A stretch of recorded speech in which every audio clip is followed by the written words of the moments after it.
Hello, welcome to California First. My name is Dennis. We have like 4 topics to cover. So right now I'm going to wait for more people because it takes a while, takes some time for the notification to get out. And if there's nothing moving and YouTube won't send the notification out, it's very tricky.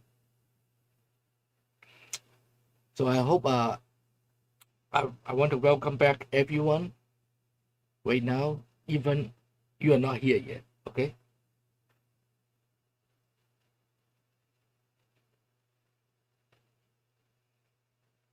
I want to make sure my signal did go out.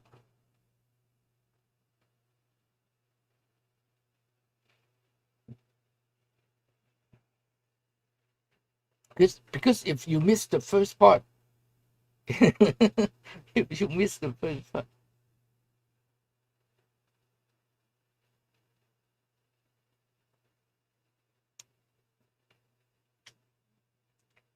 like everyone else right now, like everyone else is going to talk about Jimmy Kimmel, and I'm going to my point of view. I'm a free speech advocate. Okay,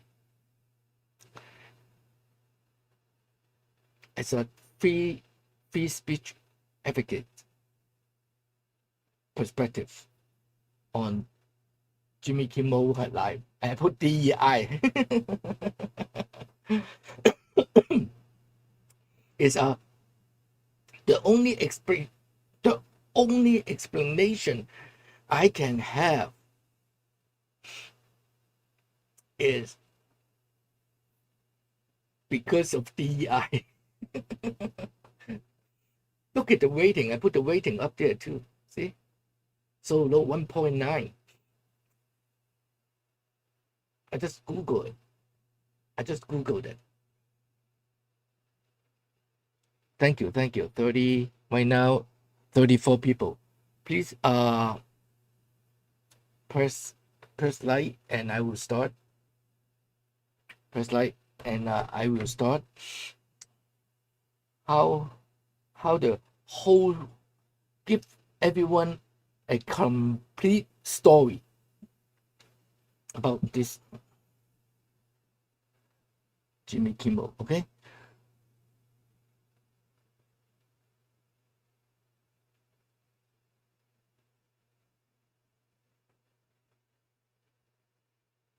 New lows over the weekend with the MAGA gang desperately trying to characterize this kid who murdered Charlie Kirk as anything other than one of them and doing everything they can to score political points from it. Mr. President, how do you want to see your supporters respond to this? Charlie Kirk was a big...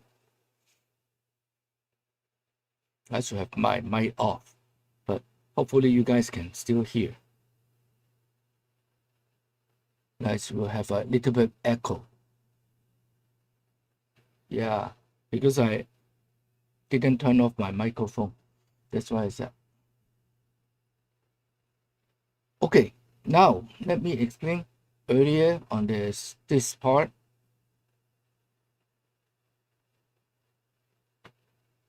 This part is where he talk about the mega, talk about talk about Charlie Kirk, you know. This is the one of the reason I think he deserves to be fired. On the second part, I'm going to roll up really quick. This is the second part. He try. See, this is the part how Jimmy, spin the story. Okay, right here. Okay, I make sure I remember to turn off my microphone so you guys can hear. See, this is the part where president is answering the people, the first row journalists answer, and then what happened? What did Jimmy say? Let's see. What did Jimmy say? In between the finger pointing, there was grieving. On Friday, the White House flew the flags at half-staff, which got some criticism. But on a human level, you can see how hard the president is taking this. My condolences on the loss of your friend Charlie Kirk. May I ask, sir, personally, how are you holding up over the last day and a half, sir? I think very good. And by the way, right there, you see all the trucks?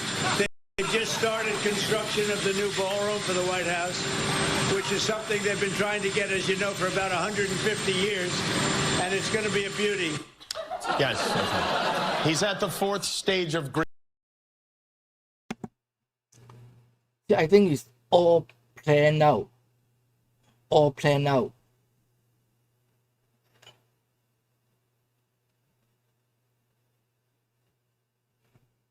And I think it's all planned out. Hello, everyone. Wow. Hi. Yeah, where's Ashley Tyler? Yeah, thank you. Oh, it's all planned out. Okay, have someone filming President Trump. Because at the beginning of from the beginning, Trump already answered some question from journalists about Charlie Kirk, and the whole part, most of them, he is answering about Charlie Kirk. Maybe we should watch the whole thing.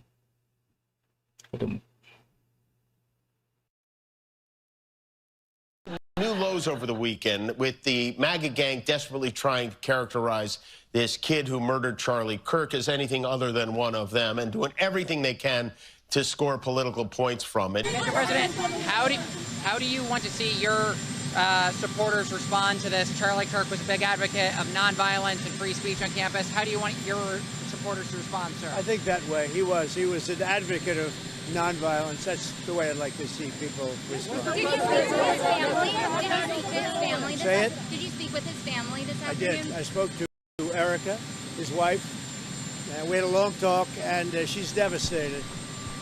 She is absolutely devastated, as you can imagine. I'd rather not say. I think progress is being made.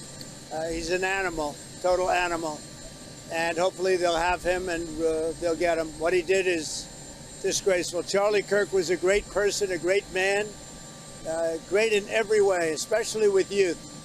And what he did, what this man did, was disgraceful. So hopefully we'll have him and we will deal with him very appropriately. My condolences on the loss of your friend Charlie Kirk. May I ask, sir, personally, how are you holding up over the last day and a half, sir? I think very good. And by the way, right there, you see all the trucks? They've just started construction of the new ballroom for the White House, which is something they've been trying to get, as you know, for about 150 years. And it's going to be a beauty. It'll be an absolutely magnificent structure. And I just see all the trucks. We just started, so it'll get done very nicely, and it'll be one of the best anywhere in the world, actually. Thank you very much. In between the finger pointing, there was grieving. On Friday, the White House flew the flags at half-staff, which got some criticism. But on a human level, you can see how hard the president is taking this. My condolences on the loss of your friend Charlie Kirk. May I ask, sir? This is not how an adult grieves the murder of someone he called a friend. This is how a 4-year-old mourns a goldfish, okay? Do you have one favorite memory of Charlie?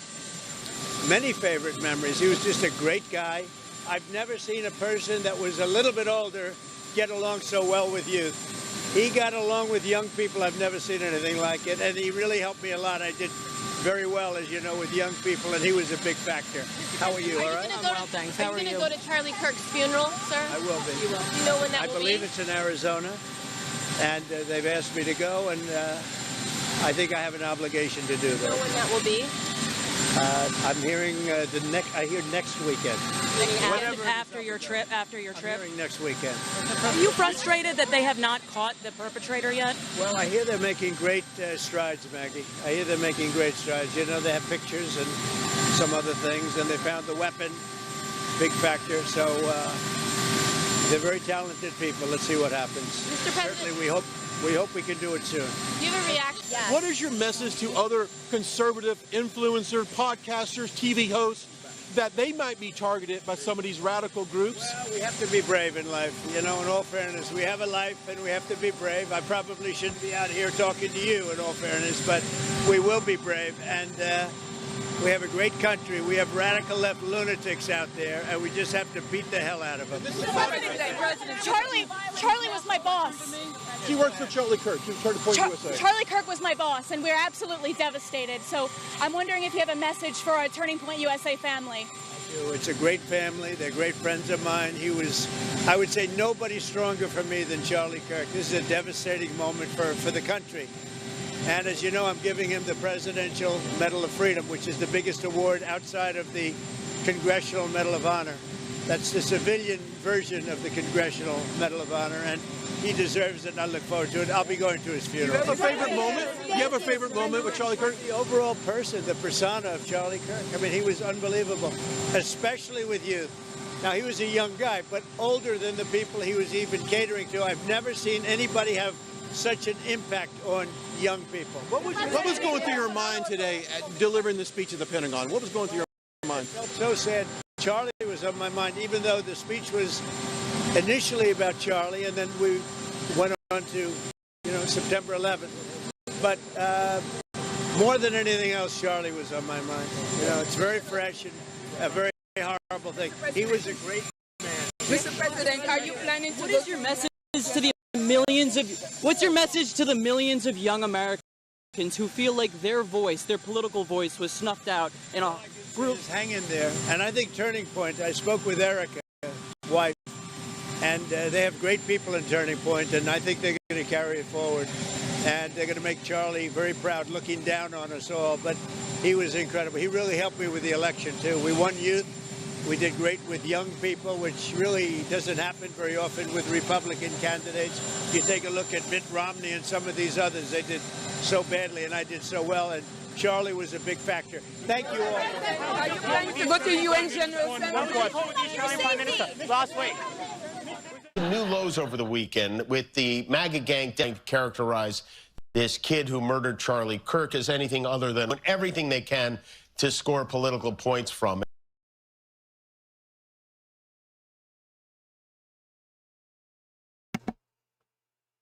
The first sentence, the new low of the mega.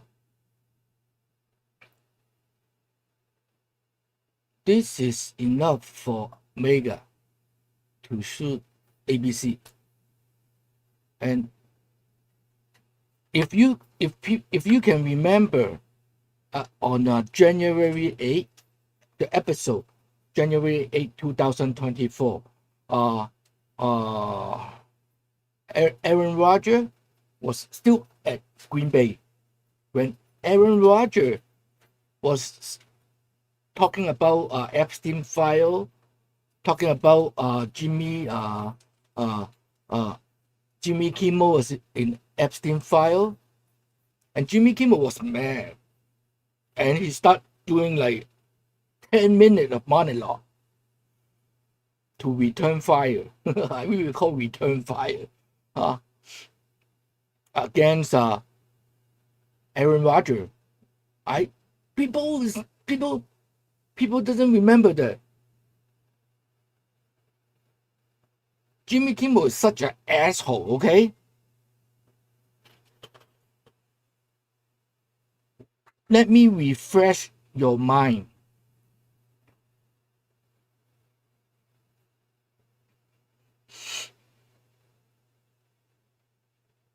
Here you go.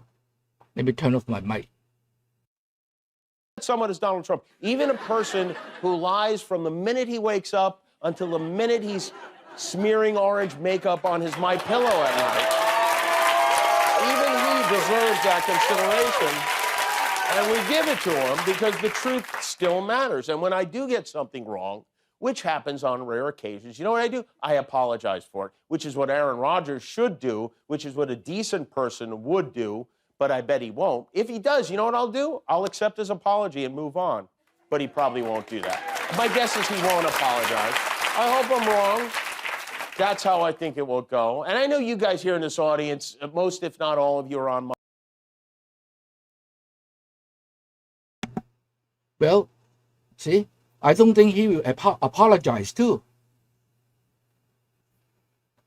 Is he going to apologize to Erica Kirk?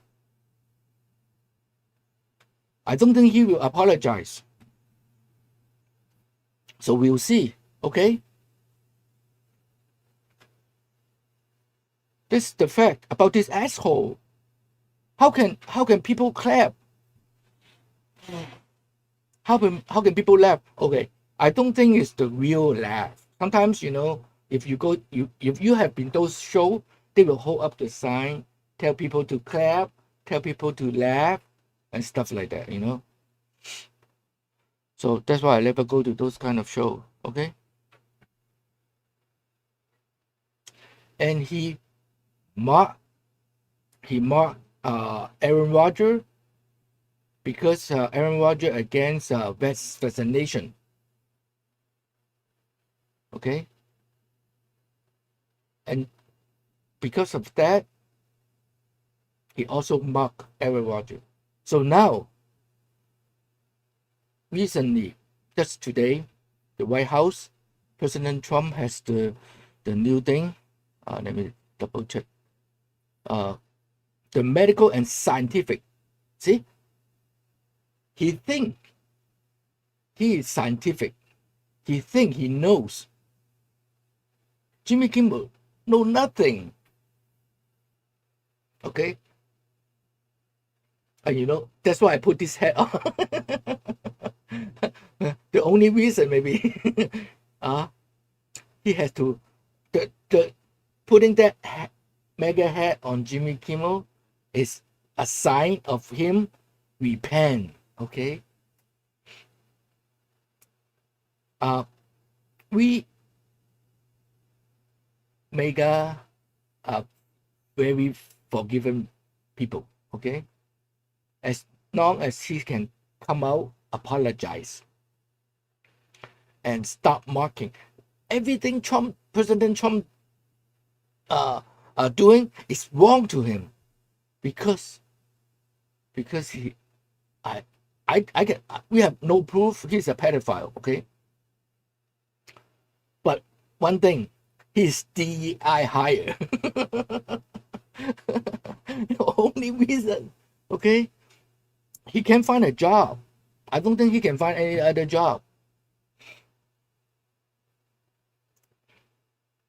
See, he is not talented. See, Bill Maher, those are talented people. They can go to HBO, they can go to another channel, they still can success. They even possibly make more money, make more money than stay in ABC. And because ABC fire Bill Maher, the political correctness, if you're old enough, you know that show, okay?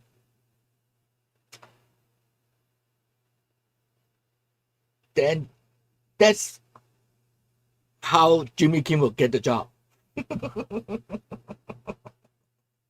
I'm American. How can an American be deported? See, a whole bunch of races here. I'm a sound American.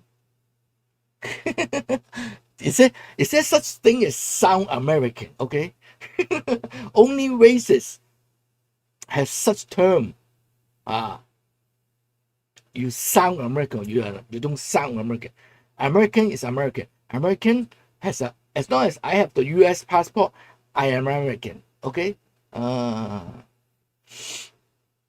So see, whole bunch of races in the comment. It's very funny. I go to, you know, Never mind. I got to move on because I don't want to take too long. Okay, because so stupid.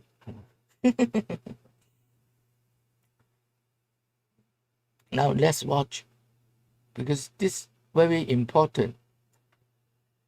The next one is about the medical and scientific for the children, okay? Jimmy Kimmel mark anything from Trump, okay? So I hope he don't do this on the children's. He even done it to a murder. So that's who is the new low. Jimmy Kimmel is the new low. Okay? Jimmy Kimmel is a new low. Racist call racist. How can racist call racist? Respond to other racist comment. Well, super chat. I respond super chat. Otherwise, you're a whole bunch of idiot. I don't want to. Because of this, I do have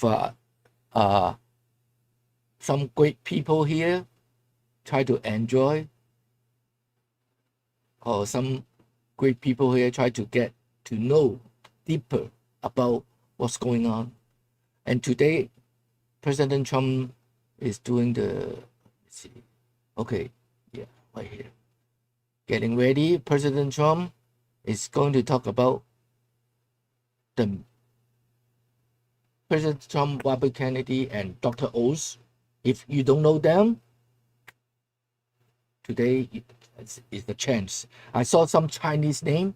Wow, it go up so fast.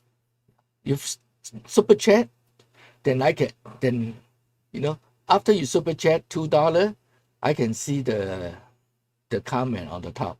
Okay, where are you filming from? Just look it up. Okay. Oh man, I hate it to repeat every day.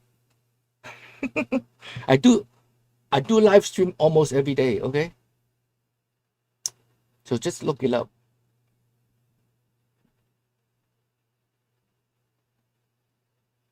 Okay, I don't want to have echo. Okay, make sure everything works. Thank you very much. So I've been waiting for this meeting for 20 years, actually. And it's not that everything's 100% understood or known, but I think we've made a lot of strides. Wish it was done a long time ago. Today, we're delighted to be joined by America's top medical and public health professionals as we announce historic steps to confront the crisis of autism. Horrible, horrible crisis. I want to thank the man who brought this issue to the forefront of American politics along with me. And we actually met in my office, is it like 20 years ago, Bobby? It's probably 20 years ago in New York. I was a developer, as you probably heard, and I always had very strong feelings about autism and how it happened and where it came from. And he and I don't know, the word got out, and I wouldn't say that people were very understanding of where we were, but it's turning out that we understood a lot more than a lot of people who studied it, we think. And I say we think because I don't think they were really letting the public know what they knew. Thanks as well to the director of the National Institute of Health, Dr. Jay Bhattacharya, FDA Commissioner Dr. Marty McCary. These are great people. Administrator of the Centers for Medicine and Medicaid Services, Dr. Mehmet Oz, and Acting Assistant Secretary of HHS, Dr. Dorothy Fink. So thank you all. Thank you, Dorothy, very much. The meteoric rise in autism is among the most alarming public health developments in history. There's never been anything like this. Just a few decades ago, 1 in 10,000 children had autism. So that's not a long time. And I've always heard, they say a few, but I think it's a lot less time than that. It used to be 1 in 20,000, then 1 in 10,000. And I would say that's probably 18 years ago. And now it's 1 in 31, but in some areas it's much worse than that, if you can believe it, 1 in 31. And I gave numbers yesterday. For boys, it's 1 in 12. I was told that's in California, where they have for some reason, a more severe problem. But whether it's 1 in 12 or 1 in 31, can you imagine? That's down from 1 in 20,000, then 1 in 10,000. And now we're at the level of 1 in 12 in some cases for boys. 1 in 31 overall. So since 2000, autism rates have surged by much more than 400%. Instead of attacking those who ask questions, everyone should be grateful for those who are trying to get the answers to this complex situation. And the first day all of these great doctors behind me were there, I told them, this is what we have to find out. Because when you go from 20,000 to 10,000, and then you go to 12, you know there's something artificial. They're taking something. And by the way, I think I can say that there are certain groups of people that don't take vaccines and don't take any pills that have no autism. That have no autism. Does that tell you something? That's currently, is that a correct statement, by the way? There are some studies that suggest that, yeah, with the Amish, for example. The Amish, yeah, virtually. I heard none. See, Bobby wants to be very careful with what he says, and he should, but I'm not so careful with what I say. But you have certain groups. The Amish, as an example, they have essentially no autism. First, effective immediately, the FDA will be notifying physicians that the use of well, let's see how we say that. Acetaminophen. Acetaminophen. Is that okay? Which is basically commonly known as Tylenol, during pregnancy can be associated with a very increased risk of autism. So taking Tylenol is not good. All right, I'll say it. It's not good. For this reason, they are strongly recommending that women limit Tylenol use during pregnancy unless medically necessary. That's, for instance, in cases of extremely high fever, that you feel you can't tough it out, you can't do it. I guess there's that. It's a small number of cases, I think. But if you can't tough it out, if you can't do it, that's what you're going to have to do. You'll take a Tylenol, but it'll be very sparingly. It can be something that's very dangerous to the woman's health. In other words, a fever that's very, very dangerous, and ideally a doctor's decision, because I think you shouldn't take it. And you shouldn't take it during the entire pregnancy. They may tell you that toward the end of the pregnancy, you shouldn't take it during the entire. And you shouldn't give the child the Tylenol every time he's born and he goes and has a shot. You shouldn't give a Tylenol to that child. All pregnant women should talk to their doctors for more information about limiting the use of this medication while pregnant. So ideally, you don't take it at all. But if you have to, if you can't tough it out, if there's a problem, you're going to end up doing it. The other thing that I can tell you that I'll say that they will maybe say at a little bit later date, but I think when you go for the shot, you do it over a 5-time period. Take it over 5 times or 4 times, but you take it in smaller doses and you spread it out over a period of years. And they pump so much stuff into those beautiful little babies. It's a disgrace. I don't see it. I think it's very bad.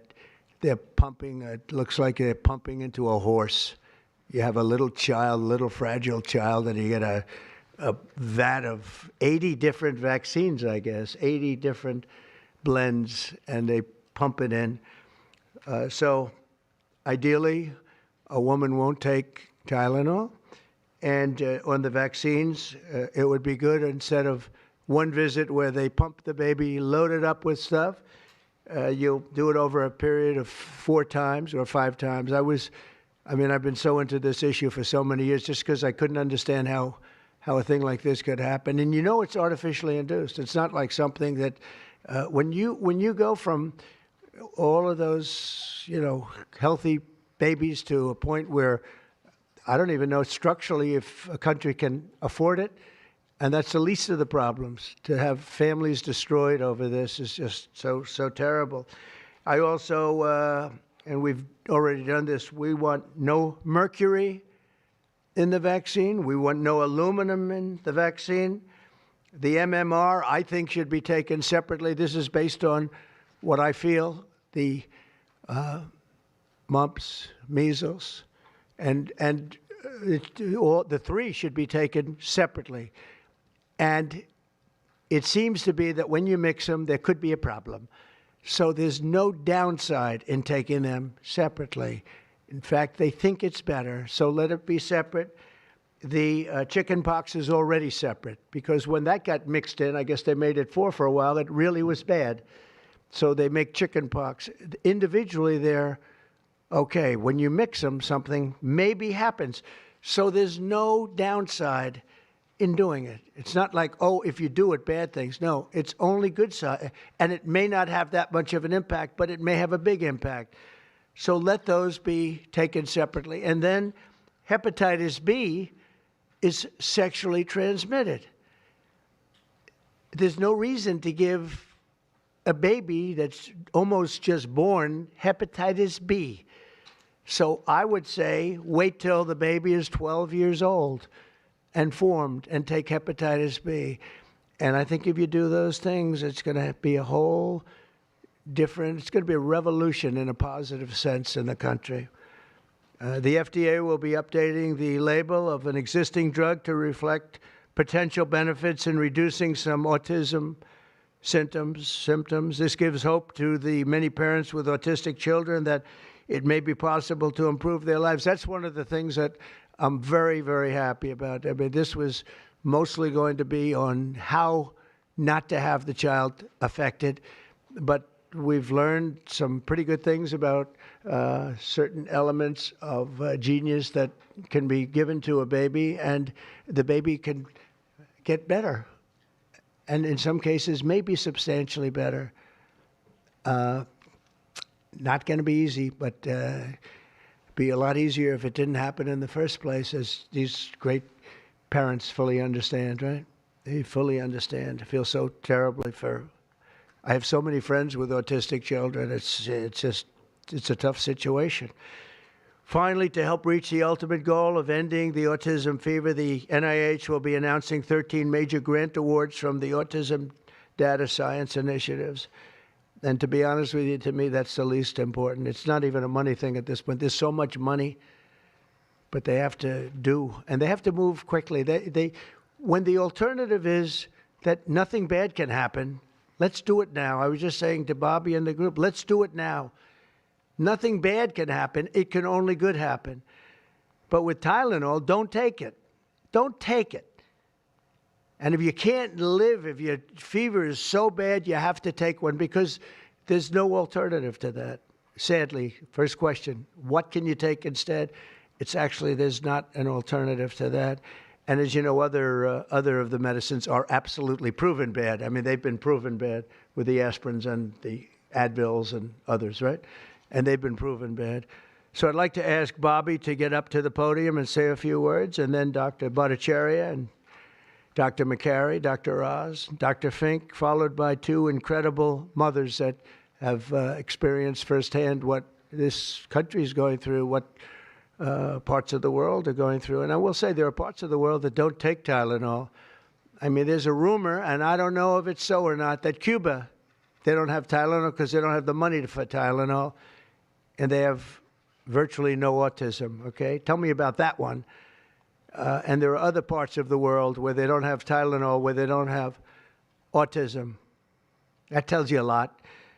And I want to say it right now. And, you know, the way I look at it, don't take it. Don't take it. There's no downside in not taking it. So I'd like to ask Bobby to come up and say a few words. I hope I didn't ruin his day, but that's the way I feel. I've been very strong on the subject for a long time. You know, life is common sense, too.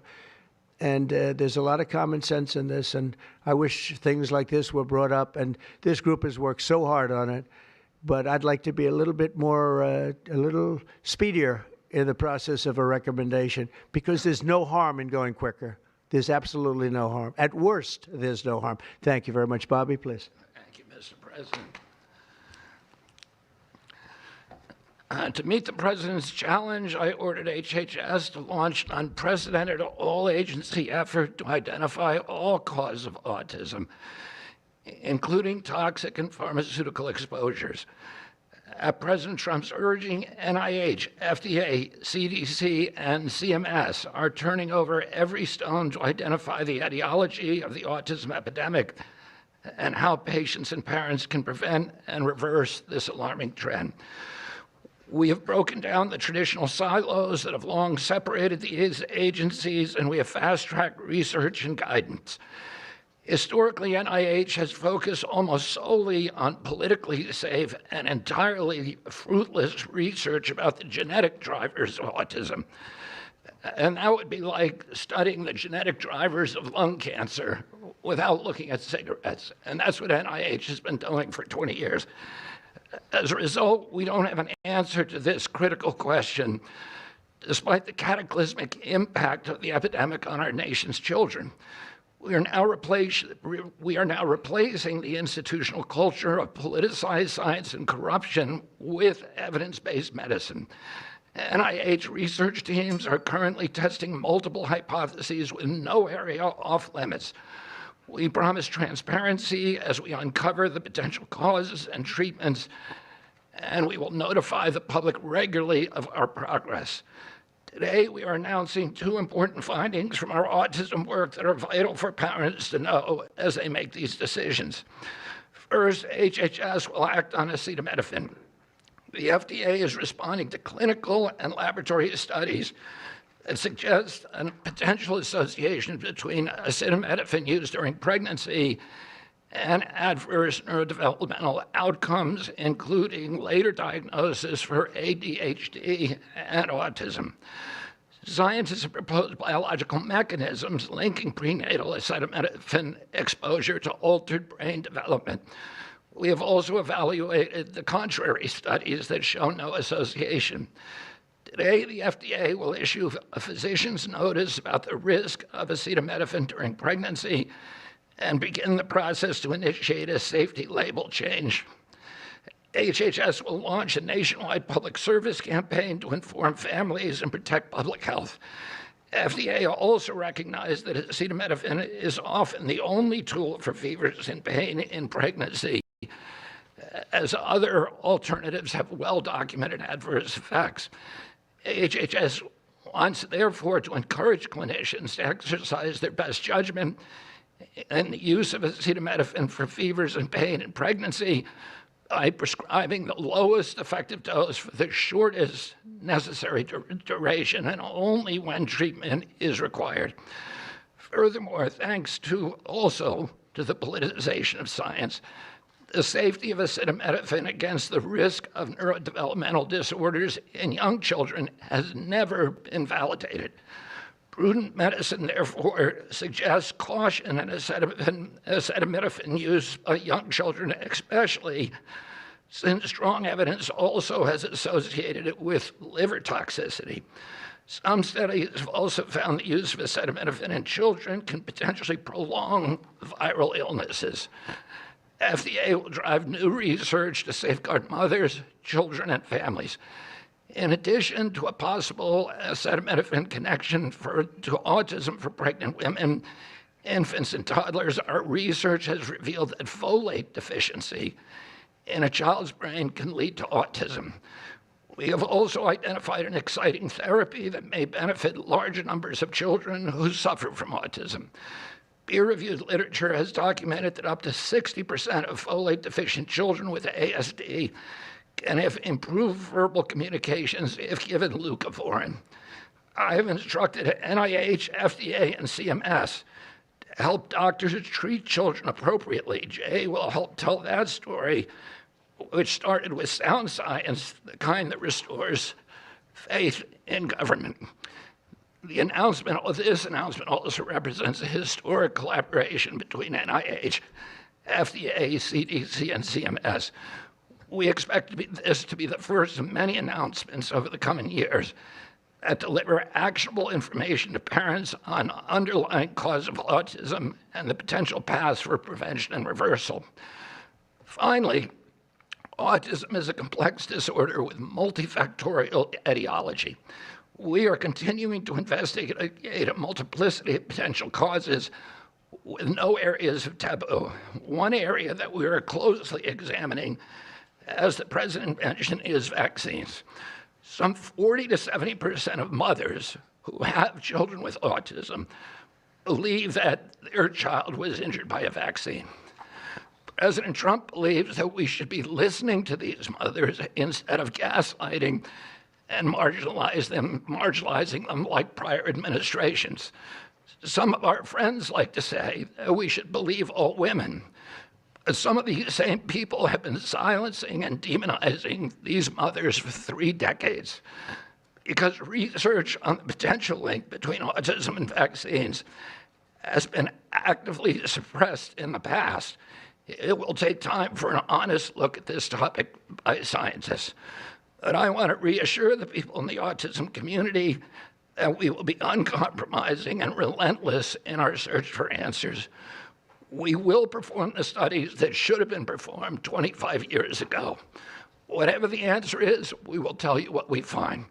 We are researching this issue to all 3 agencies. Jay will discuss one of our research initiatives at NIH. This model of unleashing unbiased, depoliticized, gold standard scientific research and academic freedom to deliver actionable information to prevent and reverse disease will be a model for the framework to deliver similar results for many other chronic conditions that plague Americans. Jay? Thank you, Secretary Kennedy, and thank you, President Trump. Thank you very much. I'm proud to announce today that the NIH has launched the Autism Data Science Initiative to turbocharge autism research, devoting an additional $50 million to the cause of studying autism. Nearly 250 research teams from across the country applied, sent in their applications, and were peer-reviewed by the NIH review panels. The NIH peer reviewers chose the 13 best projects focused on root causes and therapies, with replication and validation studies to guarantee gold standard science. The studies feature a new kind of science called exposomics, where scientists consider environmental and medical factors, nutrition, events during pregnancy, in combination with biology and genetics to answer vital questions about autism. Science like this, conducted in partnership with families and physicians, is the best way to arrest and reverse the autism epidemic. Autism spectrum disorder encompasses a very wide range of symptoms, ranging from mild difficulties with social interactions to profoundly autistic children who experience severe disabilities in speech and behavior. Given this wide range of symptoms across the spectrum, it seems certain that there will be a wide range of biological contributors to explaining the cause. The great thing about the new NIH initiative on autism is that scientists will use rigorous, advanced methods in causal inference, machine learning, organoids, and other fresh approaches to the problem. The sharp rise in the prevalence of autism deserves an urgent response by the scientific community. As Bobby said, the NIH has invested a lot of money to study autism over the years, but the research has not produced the answers that families and parents of autistic children deserve, and autistic children themselves deserve. For too long, it's been taboo to ask some questions for fear that scientific work might reveal a politically incorrect answer. Because of this restricted focus in scientific investigations, the answers for families have been similarly restricted, often pointing families to behavioral therapies that don't work for every kid or suggest non-modifiable genetic factors as the cause. But genetics alone can't explain such a sharp rise in autism prevalence over just a few decades, as the President said. In coming months and years, as NIH scientists learn more that can help autistic children and their families, we won't delay. Like scientists often like to do, I can say as a scientist myself, it's really tempting to delay, but in face of a problem like this, you have to move fast. But we will not delay before telling American people about what we find, and we will win the public trust with transparency and rigor. Already, our broadened focus on autism research has pointed to 2 items that will help families prevent and treat some cases of autism. I'll leave the good news on these 2 items to my close friends and colleagues, Dr. McCary and Dr. Oz. We've been working together closely on this problem for the past 6 months, and our cooperation represents an unprecedented collaboration with Secretary Kennedy's Department of Health and Human Services and with President Trump. I'm delighted to introduce Dr. Marty McCary, Commissioner of the Food and Drug Administration, who will tell you about these announcements of practical help for families with autism. Great, thank you, Dr. Bhattacharya. Mr. President, this is the start of a historic shift in medical culture. This administration is working together to ask big questions about why our nation's children are getting sick so fast. Too often, medicine is doing small little studies, giving us answers we already knew. But we've got to make a difference. You've given us a charge to identify root causes, and we are not going to stop so that we can end the suffering we are watching. And if you've seen a kid with autism, with severe autism, it's hard to watch. Kids get frustrated, they get angry, they can be crying because they want to speak and they can't speak.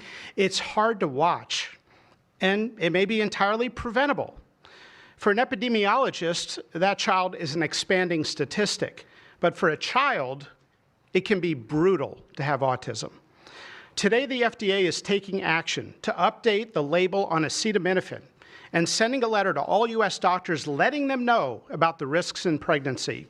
We now have data we cannot ignore. There's a very large study, the Boston Birth Cohort, with researchers that have, from Johns Hopkins, my former institution, and Boston University, found quote-unquote consistent associations between acetaminophen in pregnancy and autism. And the Nurses' Health Study with researchers from Yale, Columbia, and Harvard looking at 9,000 kids found that acetaminophen use in pregnancy was associated with neurodevelopmental disorders. And 4 weeks ago, a Mount Sinai Harvard study reviewed all the existing literature and found the overwhelming body of evidence points to an association. Sure, you'll be able to find a study to the contrary. That's how science works. But to quote the dean of the Harvard School of Public Health, there is a causal relationship between prenatal acetaminophen use and neurodevelopmental disorders of ADHD and autism spectrum disorder. We cannot wait any longer. And honestly, there's been this perfunctory, reactionary, mindless practice in medicine. I learned it in medical school and residency. Just treat all fevers, low-grade fevers, treat them with acetaminophen. Why? What are we doing? A study out of Hopkins actually showed that treating a fever can prolong the duration of illness in a young kid. Maybe that's because a fever is a body's natural way of ridding an infection. When my wife was pregnant and delivered our son a few months ago, they pushed her to take acetaminophen for a low-grade fever. She said no, and then they looked to me and I said, absolutely no. I'm also here to announce good news.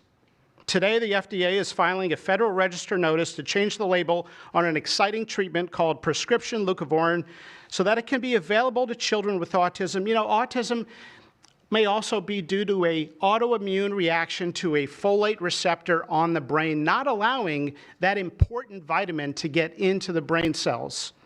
It's a fairly established, mature pathway. Again, we have a duty to let doctors and the public know we are going to change the label to make it available. Hundreds of thousands of kids, in my opinion, will benefit. One study found that with kids with autism and chronic folate deficiency, 2/3 of kids with autism symptoms had improvement, and some marked improvement. Mr. President, you told us to do what's medically right, to go bold, and not worry about the corporations and the lobbyists. So that's what we're here doing today. Thank you, Mr. President. Good, thank you. Thanks, Marty. I think you all appreciate the passion in the President's voice. We've been hearing that since the inauguration. In fact, even before the inauguration, the President was upset about what he spoke to today. And so together with Secretary Kennedy, who's made it his life's work to address some of these challenges with autism, they challenged us. In fact, they were harsher than that. They wanted no silos to break down what the NIH would do, what the FDA would do, what CMS would do. They insisted that the physician leaders bust through the clutter because their agencies had the power if We didn't do what every other prior administration had done, which is to let people function within their siloed environments. Because of that, in historic fashion and a very accelerated manner, we have a response today to the autism crisis. It is the first of several chapters, but this is breaking news. You've heard some of it. The response to the autism crisis is going to continue to come to you under Secretary Kennedy's leadership, and the president wouldn't have it any other way, as you've heard. The FDA, based on NIH research, is approving prescription leucovorin for treatment of autistic children. Now, if you're following the script, there should be two questions that you have, two questions that should come to your mind. The first is, how will patients and parents get access to the treatment? I'll tell you how. Over half of American children are covered by Medicaid and CHIP, government health insurance, over half. And therefore, because they're covered in Medicaid and CHIP, upon this label change by Marty, state Medicaid programs in partnership with CMS will cover prescription leucovorin around the country. It's yours, but you have to go to a doctor to get a prescription because they know your child, they know you, and they know the medication. States will also have tools to monitor its use and ensure appropriate utilization. That's important for a bunch of reasons, because we want the right kids getting the right prescription medications. We believe private insurance companies will rapidly follow our lead if they have not already done so. And again, to make sure that this is safe and effective treatment, you need a physician to prescribe the medication because it's on prescription. Second big question. How are we going to collect clinical data to answer the big questions that the President's asking and the Secretary insists that we offer? CMS is also issuing guidance to convene states and existing research networks to support NIH and FDA in their research efforts of prescription leucovorin, while also maintaining the privacy of all patients, all health information of our beneficiaries. Collecting real-world data, which is what many of you have been asking us to do in the community, is fast. It is life-saving, and we'll get answers based on what happens over the next few months with this approach. The aggressive approach, and it is aggressive, demanded by the President and by the Secretary, have already identified risk factors and opened the door for the first FDA-recognized treatment pathway for autism. It is the first of its kind, and it wouldn't have happened without the leadership of the President and the Secretary. The five-fold increased prevalence of autism over the past 25 years demands a rapid response. The average clinician, researcher, we spoke to many, thought it would take 5 years to get this data. Parents are unwilling to wait 5 years. The President is unwilling to wait 5 years for these results. So the President and the Secretary are acting today with this tri-agency move. The administration's bold actions investing in groundbreaking research follow the science. They restore trust, which has been lacking, and they will change the trajectory for millions of American families. Mr. President, God bless you for being brave. So let me introduce Dr. Fink, who's acting administrator, and after Dr. Fink, we've got some wonderful women, Jackie and Amanda. I know it's going to be tough, but if you can make some comments about this historic day. God bless you. Thank you, Mr. President, for this opportunity to speak with all of you today. As a pediatrician and mom, I'm here today to talk about what this announcement means for the millions of moms and dads who are faced with the choice of whether to take acetaminophen during pregnancy. It's hard to hear information that challenges the status quo. We are sharing this information not to confuse, but to empower parents to make the best choices when taking medications during pregnancy. We are all concerned about the rising rates of neurodevelopmental disorders, including autism. President Trump and Secretary Kennedy are dedicated to radical transparency so that patients have the best, most up-to-date information. We are also sharing this information with our nation's doctors, and we encourage you, as always, to consult with your doctor to make the best decision for you. All too often, it's easy to think that medicines we buy without a prescription pose little to no risk for the mom or the baby. As you heard today, pregnant women who need high fever or pain reduction during pregnancy should take the lowest effective dose of acetaminophen for the shortest possible duration. Most women will not meet these indications during their pregnancies.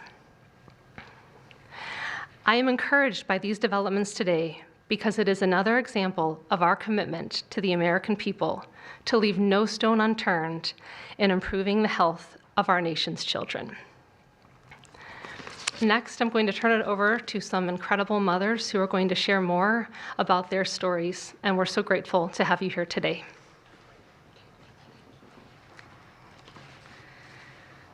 Thank you. Thank you, Mr. President and team, for all your work. This is an historic day, and I'm thankful to be here. I have a son who's 5 who is profoundly autistic, and you've probably heard if you've met one autistic child, you've met one autistic child. It's a spectrum, which I don't think the spectrum is helpful, but that's another conversation. He is an amazing little boy, a blessing from God. He's marvelous. He can count to 1,000. He knows all of his letters and the sounds they make and a word for each one. But he also has a lot of obstacles. He is nonverbal. He can say those numbers and letters, but there's no communication. Unless you've lived with profound autism, you have no idea. You have no idea. He, like you said, he will get frustrated because he can't speak. It's not even that he can't speak. Sometimes he just doesn't understand what I'm saying. He understands the word no, but he doesn't understand the why behind the no. And that's a huge part of discipline. That's the discipline. So it's very hard to discipline a child with autism, so you have these behaviors. And it's a very hopeless feeling. It's very isolating being a parent with a profound autistic child. Even just taking them over to your friend's house is something we just don't do because, again, they're going to be met with no, no, no, and no understanding of why. And then there's a meltdown. And then you're in a situation where you're just helpless and you're just trying to protect your kid. So it's just better not to do it. You learn your limits, and it's been really hard. This is amazing that we're here today. And no one has been able to point to anything to say this is what caused it, and you can't point to that and say it didn't cause it. I have no idea. I'm completely open. I'm not blaming anything, but I'm open to the discussion and the fact that there's work being done to find answers. I'm very grateful. I was already excited to vote for Mr. Trump anyway, Mr. President, but when we got word of RFK doing his work, I was ecstatic. I could not wait for this work to be done, that somebody would try to find us some answers. I'm just very grateful. I pray for my son every day and hope that he can get the help that he needs.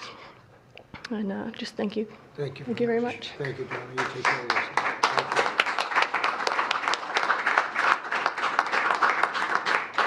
Hi, my name's Jackie. I'm also extremely grateful for the opportunity to be here and share my son's story. My son is Eddie. He's 11. He's on the opposite end of the spectrum from what Amanda just explained. He's considered high functioning. He was not always high functioning. He was nonverbal till the age 4. We've had quite a hard time to get to the place where we are today. I am just so grateful to President Trump and the entire administration for finally listening to moms who have been crying out for help, for answers for years. I've met so many other moms with children on the spectrum in the 9 years since my son's diagnosis, and they all have very similar stories. And they've all just wanted somebody to listen, to not ridicule them or look at them like they were the crazy people. It's hard when you don't have doctors that take the time to really listen and find out when the change happened and what change happened. And it's just, I've been praying for this day for 9 years, and I'm so thankful to God for bringing the administration into our lives. And I'm speechless. This day is a day I never thought would happen. I thought that we would never have an administration that was courageous enough to look into things that no prior administration had. So I'm just here to express my gratitude, and I am looking forward to what comes from this, and hopefully we just get more answers. So thank you. Thank you very much. So I just want to say acetaminophen is basically Tylenol, essentially, because I noticed that term is used throughout this conference. So it's essentially Tylenol.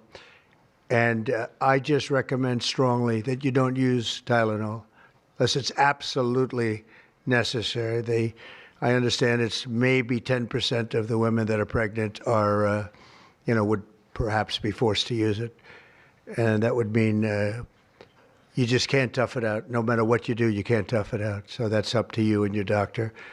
But there's a very strong recommendation, maybe stronger from me than from the group, because they're waiting for certain studies. I just want to say, I want to say it like it is. Don't take Tylenol.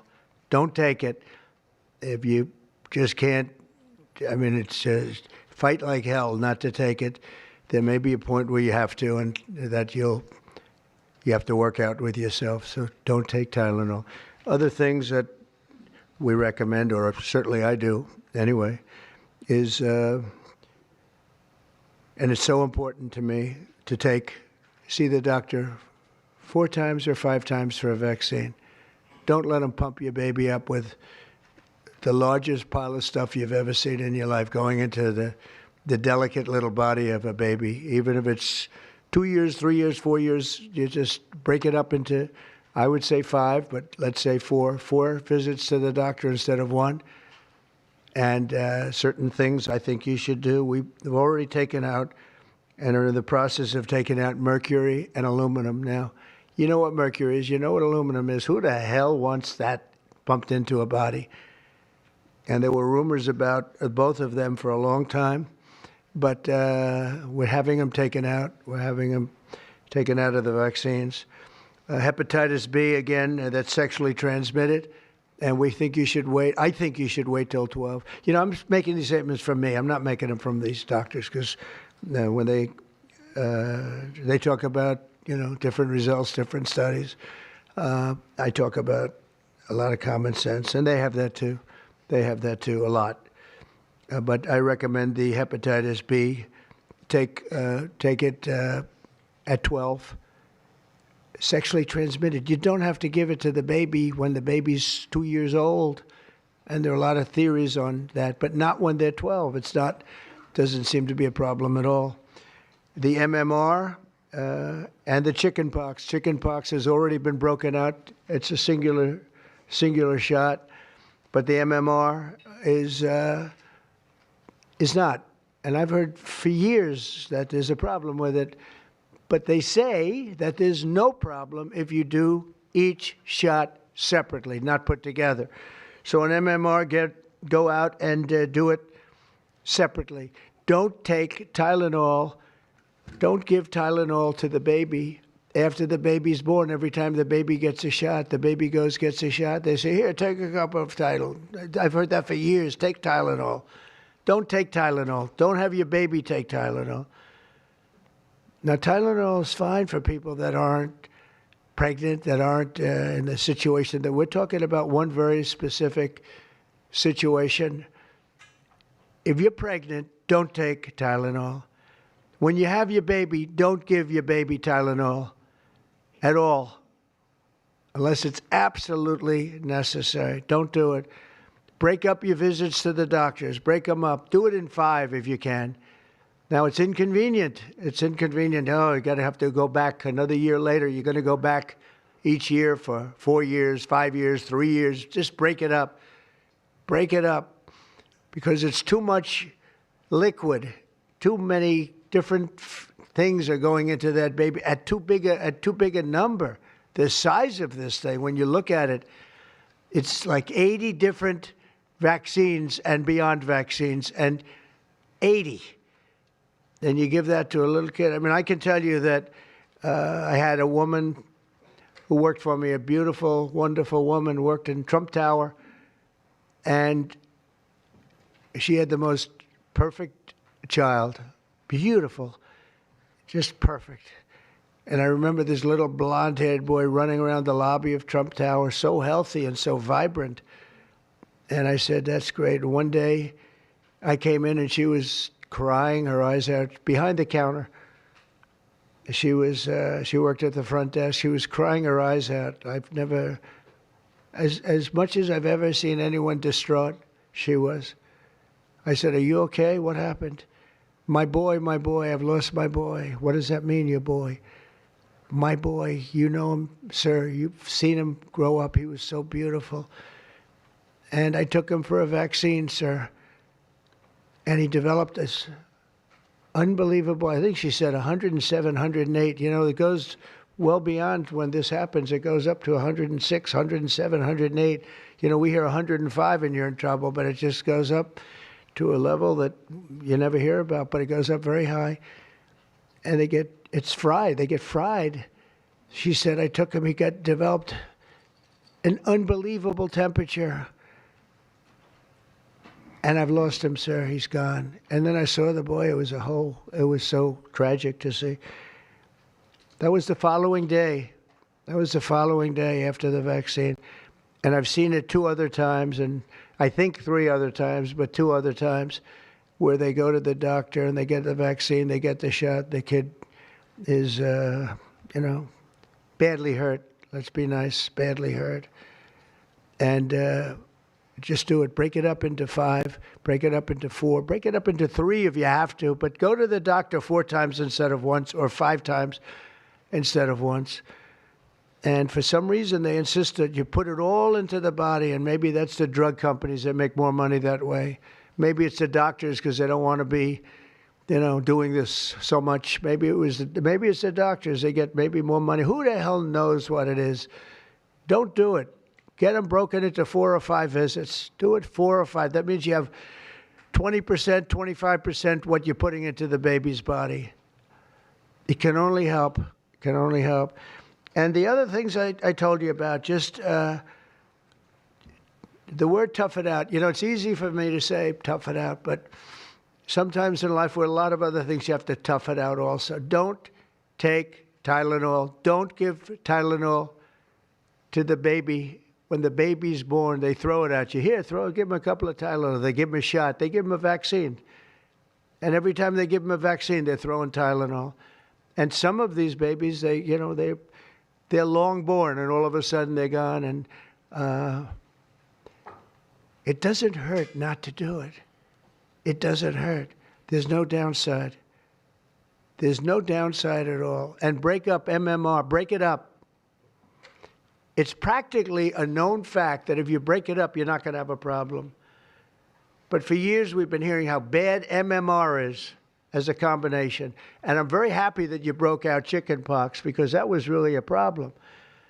And there are other things. It's interesting because there are other things, we were talking about it, other different drugs, pills that you take that we know are so bad and they don't take them anymore. But for some reason, with this, they keep taking it.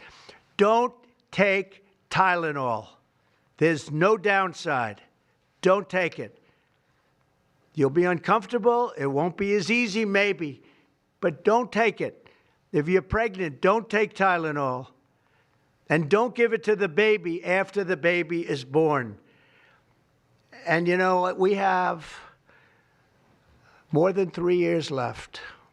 And I told Bobby and the doctors behind me, and they are so committed to this, I told them that this is the #1 thing I want to do from you. And we have something else called Favored Nations, where I'm going to be reducing drug prices by 1,000%, by 900, 600, 500, 1,200.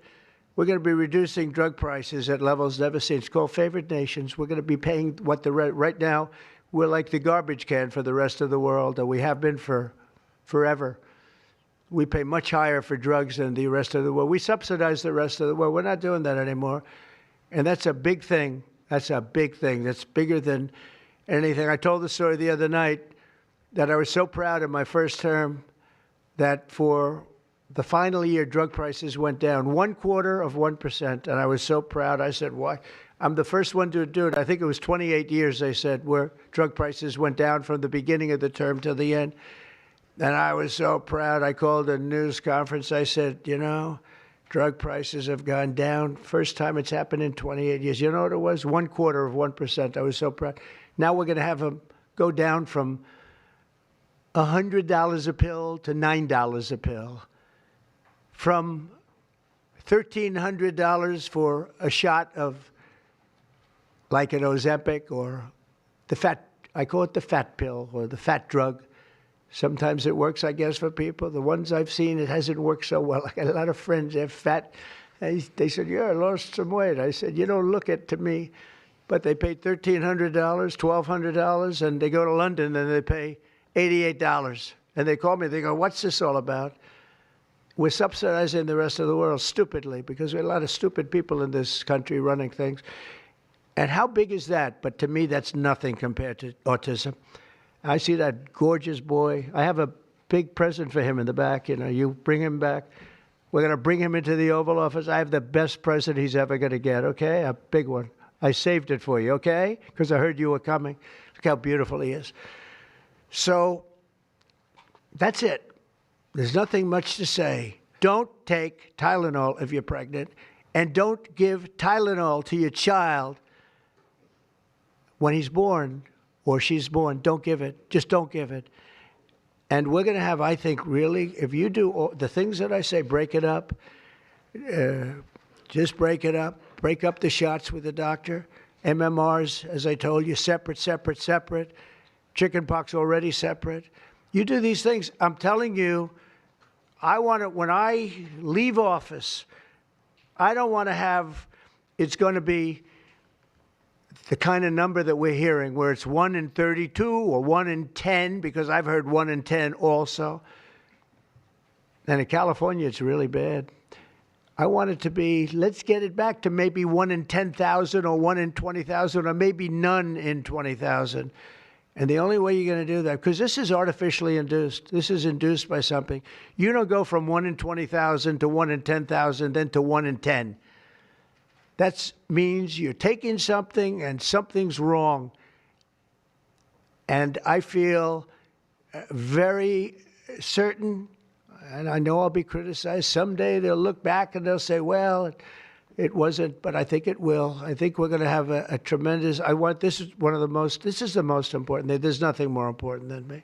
We cured inflation that Biden gave us. He gave us so much inflation, the biggest ever in history.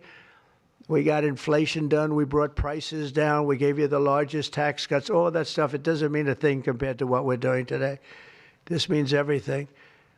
So we're going to save a lot of children from a tough life, really tough life. We're going to save a lot of parents from a tough life. Okay, how about a few questions? Let's just make it on this subject. This is so beyond as a subject that I'd rather not talk about, you know, some nonsense on the economy. And I will say this, the economy is unbelievable. The stock market just hit another record high and all that stuff. This means more to me. Yeah, please. Mr. President, I have one on your announcement, one on vaccines that's also really Yes.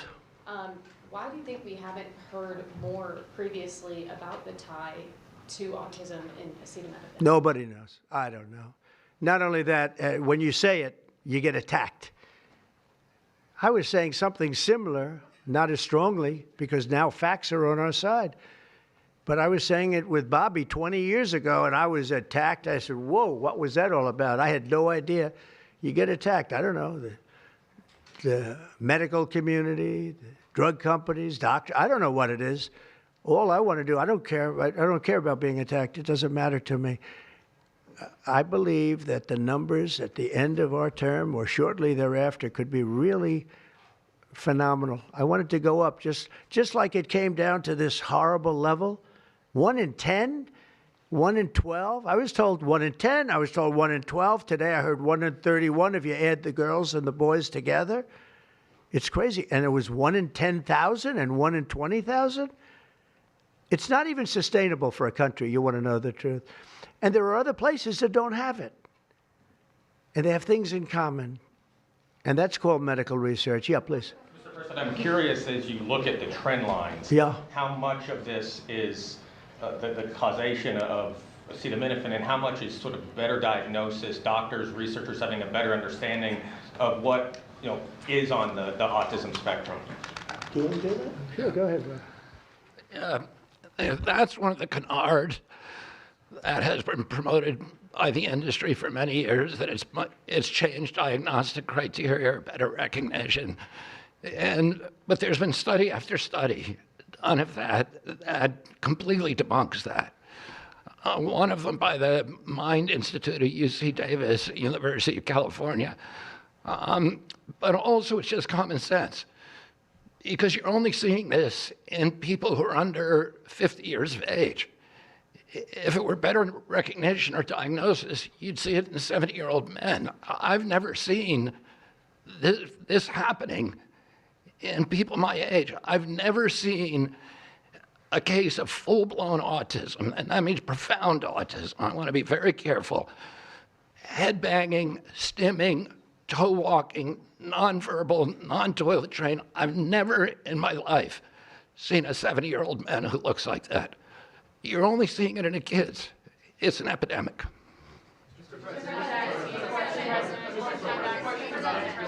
President, I was hoping that you could clear up confusion for moms and dads across America, many of whom voted for you. There's a statement that was put out by the American College of Obstetricians and Gynecologists, and in their statement, they write, acetaminophen remains a safe, trusted option for pain relief during pregnancy, and that's at odds with what you said and with what many of the experts say. How do you... It's the establishment. That's the establishment. They're funded by lots of different groups. And you know what? Maybe they're right. I don't think they are, because I don't think the facts bear it out at all. They're fighting for something that, in my opinion, they shouldn't be fighting for. But here's the thing. There's no downside to doing, other than a mother will have to, as I say, tough it out a little bit. There's no downside to doing this. It's not like, oh, if you do this, you're going to die. There's no downside. There's no downside to going over a 4-year or a 5-year period or a 3-year period, or even if you space them out for 6 months, you space it out. There's no downside. And that's why I will say the gentlemen behind me, they have very strong views, and they feel that we're right, but they'll have more research done over the next 2 months. I said, well, 2 months is a long time. A lot of people could be saved, and there's no downside to doing it. Everything I said, there's no downside to doing it. It can only be good. And I think you're going to see very good results. That's establishment stuff, and we've been reading that about a lot of things for years. And you know what's happened? We've gone from 1 in 20,000 to 1 in 10,000 to 1 in 32 to 1 in 10. Think of it. 1 in 10 or 12 or 1 in 31. Think of it. 1 in 31 people, young kids, get autism? What is it, Jeff? My question is about leucovorin. You mentioned that as part of your plan. That is also a chemotherapy treatment. Have you been in touch with the drug companies to why don't increase I have the production doctor about answer that? And just, I'm going to throw in my follow-up at the same time. Dr. Oz mentioned that this will be available with CHIP, children who are on CHIP. But the big beautiful bill reduced funding for CHIP and Medicaid by $1 trillion over the next 10 years. Are you concerned that that will impact your ability to get this drug out? I'll explain it to you in a second, but please go ahead. Thank you. Thank you. Leucovorin is not a chemotherapy, but it is a vitamin given with chemotherapy sometimes. And the idea here is that the folic acid receptor in the brain is blocked by some antibody response. It might be 20, 40, 50% of kids with autism. And leucovorin will bypass that blocked receptor. And that's why so many doctors are probably seeing so much clinical improvement on kids with leucovorin. Production. Yeah, we've been in touch with the companies, and they are prepared to ramp up production, and we actually talked to them about a month ago. And on your second part of your nasty question, the number is that the great big beautiful bill, which is the greatest, I think one of the best things ever passed in the history, with the tax cuts and regulation cuts and all of the things it does, no tax on tips, no tax on Social Security, no tax on overtime, all of it does. It also gives $200 million, as just explained by Dr. Oz, and I'd like you to explain that to exactly what you're saying. The Big Beautiful Bill actually increases Medicaid spending projected over the next 10 years by $200 billion. There's also a $50 billion Rural Health Transformation Fund, which will allow a lot of these programs to get in the rural parts of the country that the President and Congress are handing to governors to start distributing. Those grants have already gone out. The money will be allocated by the end of this calendar year. And I want to point out that the ability of NIH to do research that feeds and hands the ball to the FDA, which then can change labeling to allow Medicaid programs in states to fund this program, will ensure that the things that President Trump and Secretary Kennedy desire are financially affordable for the families around America. You mentioned CHIP, sir. That's why I asked that question. You mentioned that CHIP would fund this for children. Well, most of the kids are on Medicaid, probably 43% on Medicaid, another 8-10% on CHIP. And all the programs in general are being evaluated. Most of what the One Big Beautiful Bill was seeking to do was to remove fraud, waste, and abuse. But the programs themselves should stay financially intact for the people for whom they were designed, and in this case, for children. And the only thing we cut, so that's $200 billion positive. The only thing we cut was for fraud, waste, and abuse, of which there was a lot in this country, and nobody minds that. Yeah, please. Mr. President, you said that there is no reason to give newborn babies hepatitis B vaccines. But hepatitis B can be contracted not just through sexually transmitted diseases, it can come from needles to open wounds. So when you say you feel, is that appropriate to be telling? I think it's absolutely appropriate. I think they should wait till they're 12 years old. Yes, please. You've been talking about reducing autism by spacing out vaccines. Would you like other combined vaccines babies receive to be spaced out like MMRV? What is this again? You've been talking. Speak up, please. You've been talking about reducing autism by spacing out vaccines. Right, correct. Would you like the other combined vaccines babies receive to be spaced out like MMRV? I would say yes, but that just is, for me, it's a lot of common sense involved in this. It's a process, but we're looking, but it should at least be given separately. Now, it's possible that you can reduce them and I'd give them in small doses, but it's possible maybe in that particular case, the MMR wouldn't work in small doses, but you can certainly give them as separate shots. It's been proven to be very safe when you give them in separate shots instead of mixing. So I don't think there's any reason to do that. Do you agree with it? I'm not a doctor, but I'm giving my opinion. I don't think there's any reason to do that. So it's been proven to be safe when you break them up. But MMR by itself, I've heard bad things about it for many years. Yes, please. Mr. President, is the spectrum too broad, in your opinion? For research purposes, you are dealing with a population of children who might have social boundary difficulties, and then you have children who are, going to grow up to be adults in diapers. I mean, what do you think? We don't know how broad the spectrum is. We don't know exactly where it starts and where it ends, but we do know what we're going through. We're going through some very serious trouble, and we know autism. I mean, it could be bigger, it could be small, a little bit smaller, but the number is unacceptable. And the number, the way it's come down, because the spectrums remain the same, the number, the way it's come down is just unacceptable, meaning come down to that level of 1 in 10, 1 in 12, 1 in 31. Go ahead, in the back.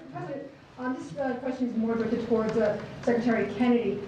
He's talked about that we're just kind of finding out about the fact that babies are affected this way. Is there a concern that information is being suppressed right now within HHS, and could an investigation perhaps be launched? Well, I think information has been really not given out very freely over the years, absolutely. And I think that's by drug companies and maybe doctors, but I certainly think that over the years. I think this is a different group. We have a lot of information. And that information, I mean, it's the information that we have that we're making these statements. And I'm making them out front, and I'm making them loud, and I'm making them strongly not to take Tylenol, not to take it. Just don't take it unless it's absolutely necessary, and there's not too many cases where that will be the case. And again, what's the worst? The worst is nothing can happen. It's very positive. That's a positive thing. But I don't believe I don't actually believe that's possible. I think the results are going to be amazing. I want to see amazing results by the time I leave this beautiful building. And I will consider this, I believe, with the wars, I've stopped 7 different wars. I've saved millions of lives. I've done a lot of things. This will be as important as any single thing I've done, because I know ladies, beautiful ladies just like this, that are going through the same thing. and it's not easy, and I admire you for being able to do it. But I admire him too. I wish I had a face that looked like that. If I looked like him, I would have been president a long time ago. Is widely used in other countries too. As you make this announcement, do you expect your decision may affect? I hope they follow it. Yeah, I hope they follow it. Yeah, other countries are, sell Tylenol. Some countries don't. I mean, I hear Cuba now. Again, you'll have to check this out. But I hear Cuba doesn't have it because it's very expensive. And they don't have the money to have it, or they don't want to spend the money to have it. They don't have Tylenol. And I hear they have essentially no autism. So you'll have to check it out. Yeah, Brian, please. Medical professionals have warned No, I said, no, not you. You're CNN, you're fake news. Go ahead, Brian. Thank you, Mr. President. I want to go back to the Amish community, if I can, just for a second. I recently saw a man from Minnesota, an Amish man from Minnesota, on a podcast, and the host asked him what the rates were for like ADHD and autism, and he had no idea about ADHD, didn't know it existed, and certainly didn't know of any cases. It doesn't exist with the Amish community, and they don't take all of this junk. It doesn't exist. That tells you, doesn't that tell you? That's like, that's like certain countries where it doesn't exist and they don't take it. Would you like to make a comment about that, Mark? The Amish population, a very mixed group. So there's a subset that take vaccines, a subset that does not. And we know they have very low rates of chronic disease all across the board. Please. Thank you, Mr. President. Should the establishment media show at least some openness to, trying to figure out what the causes of autism I wish they would, yeah. And why are they so closed-minded? Well, look, it's not only the media, in all fairness, it's some people. When you talk about vaccines, they go crazy. And, I'm a big supporter of vaccines. I got a certain vaccine approved in 9 months that would have taken from 5 to 12 years. I'm very proud of it. A lot of people think it was one of the greatest things I've done, and some people think, mostly Republicans, actually. I'll tell you, the Democrats think it was, they think Operation Warp Speed was one of the greatest things any president has done, any president. It's, we're very proud of what happened. We got hit with something that came from a place that shouldn't have happened, but it did happen. Those things take place, and you're very unpleasantly surprised. But no, I'm a big believer in vaccines, the polio vaccine, big believer in vaccines. I know Bobby and you guys have it out a little bit, but he's a believer in vaccines too. But I've seen how great vaccines can be, how incredible they can be. So I'm a believer. Yeah. Yeah, please. Your comments you made about MMR and hepatitis B, I know you said those were your suggestions, but have you spoken with Secretary Kennedy about actually making those changes? I have, yeah, I have. I've spoken to all the doctors about it, and doctors that are not here right now. I've spoken to many doctors about everything we're talking about. And, the Tylenol has started to be spoken of over the last period of time, but we've been doing the research. A lot of what they've been speaking about comes from right here, by research done by these people. And I just say it again, don't take Tylenol. Don't take it. And don't give it to your child after your child is born. And do all those other things, little things, just spread out your visits, et cetera, on the vaccine. And I want to thank everybody. This is a very important day. Thank you very much.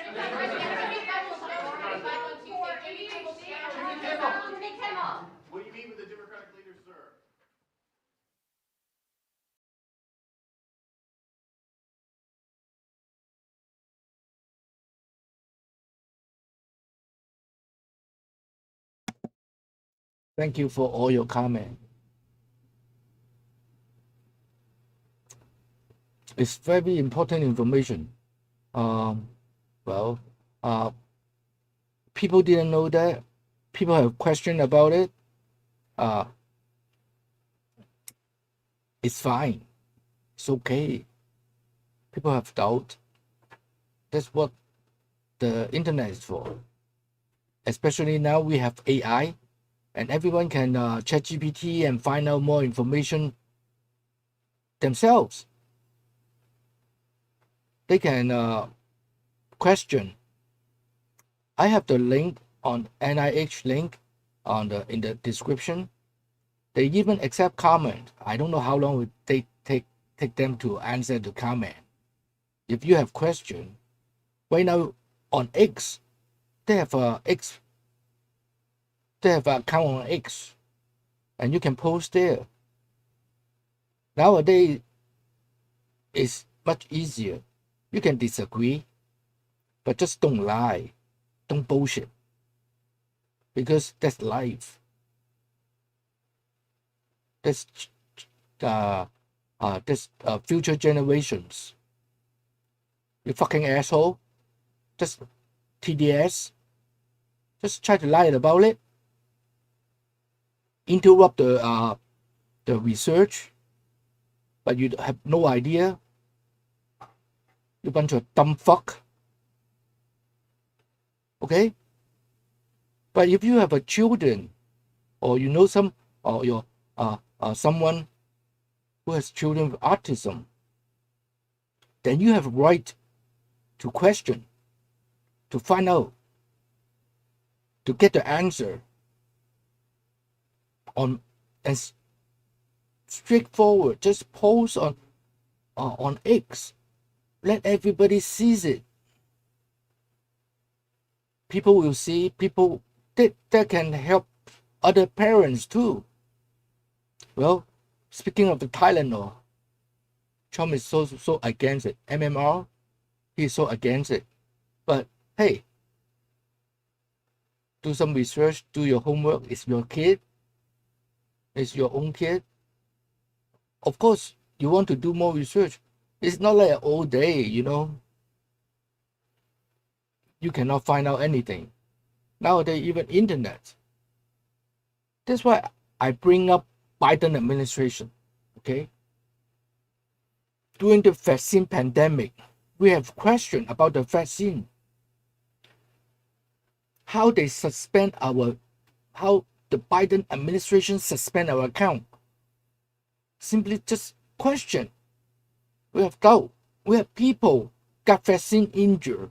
We want to find out.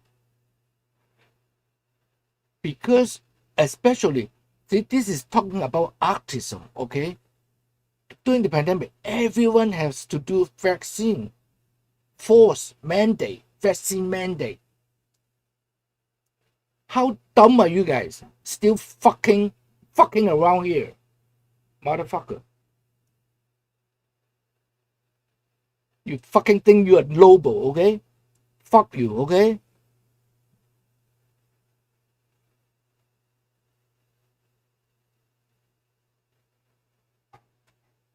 We know President Trump not always right.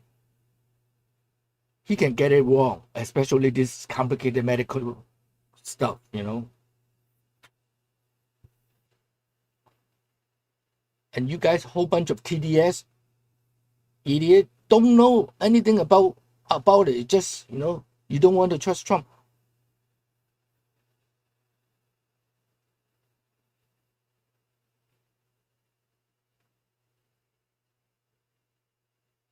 Fuck you, the black joker.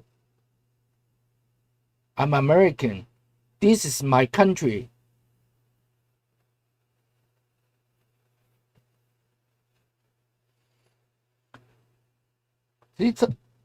People always tell me to be nice. Because I'm Christian. You're very gentle. I saw Charlie Kirk. I saw Erica Kirk. I try to learn from them. Try to be gentle. But look, if you see the comment, those people, it doesn't make sense. There's just, you know, those trolls. I don't know if they are trolls or a real person. I am American, okay? Fuck you, okay?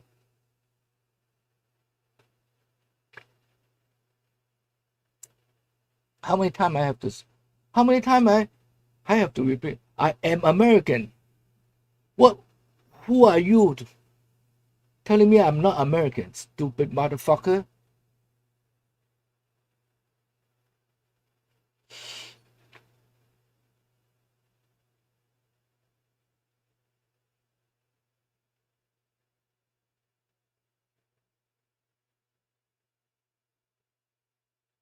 Yeah, right now using still using the chat GPT is still critical, but I think it's at least for some people that is a starting point. Before we have ChatGPT or AI, we have look up so much website to find out something, you know, like health. I did myself. I did to look for some information about some health issue, and wow, before you have to 10-20 website, some overlap. It's very complicated. It's very hard. But now with ChatGPT, AI, they consolidate all the information, they make a comparison, and they post. So easier. That is a starting point. And then from that, we can at least talk to different doctor or send message, NIH, you know, they're not going to block you. It's not Biden administration. Okay. As long as you tell you need you want the truth. Yeah, we are all Charlie Kirk now. Yes. I kind of like I want to be Charlie Kirk. I have no way I will be Charlie Kirk. He's so great. I'm trying. It's so hard to look at those TDS, those idiots. Okay.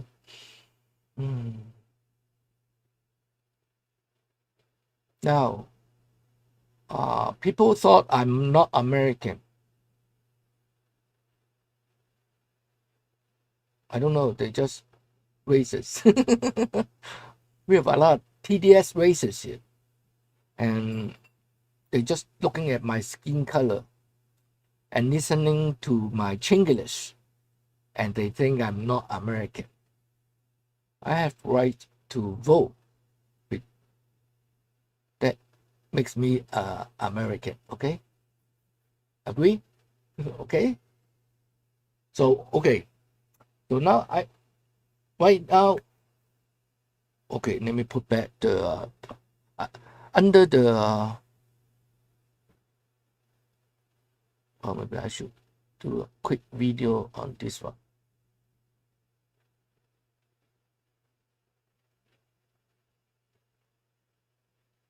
Really quick.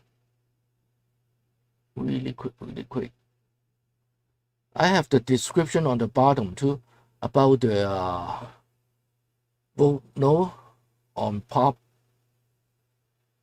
50. Okay, let me put it back. Yeah, vote no on Prop 50. I have a video explaining why. Okay. By approving an independent redistricting commission where citizens decide, not politicians. Prop 50 suspends this historic reform, destroying our reputation as a national leader for fair elections. Prop 50 destroys congressional districts created by the Citizen Commission, letting politicians rig new districts for themselves, sacrificing fair elections and voter choice. Don't let Prop 50 take us backwards. Keep California a leader for reform. Vote no on 50.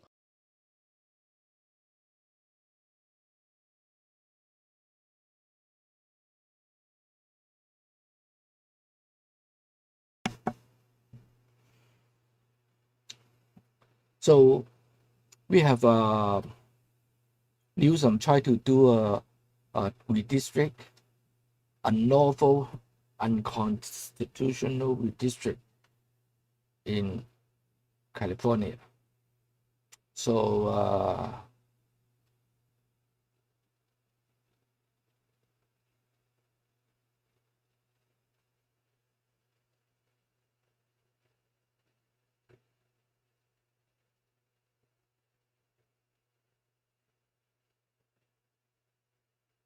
acetaminophen. What's the point? Okay, acetaminophen. Did I say it right? Acetaminophen. Acetaminophen. Acetaminophen. Okay. Well, I will try practice the word. I'm not a doctor. Okay. Okay. Anyway, but I can vote. Then that makes me an American. Okay.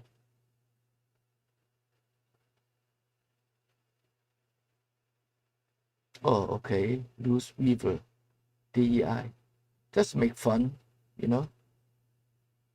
Doesn't just like Jimmy Kimmel. He doesn't have proof. He just make jokes. So why can't I do the same? Saying he is the DEI. So okay. Now let me pull up. Okay, wait, how long? What time is it? Yes.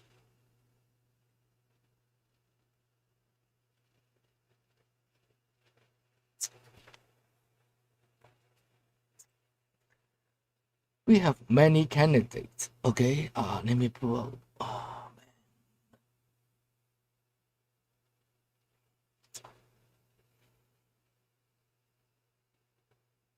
Hello.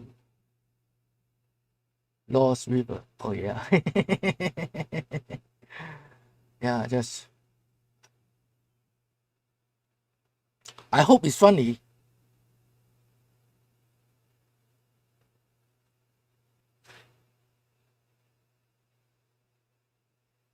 I think it's funny calling Jimmy Kimmel DEI.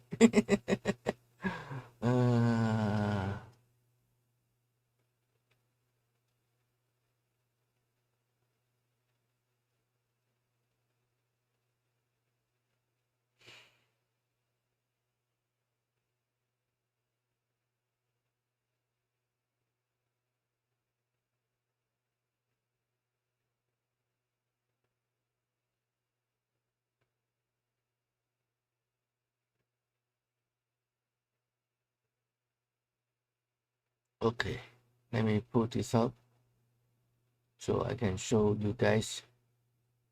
Oops. If you are in California, then probably you should stick around. But if you are not, you want to learn something, you want to learn some Chinglish, stick around. It's going to be fun. Let me see if I can do this. Okay, German.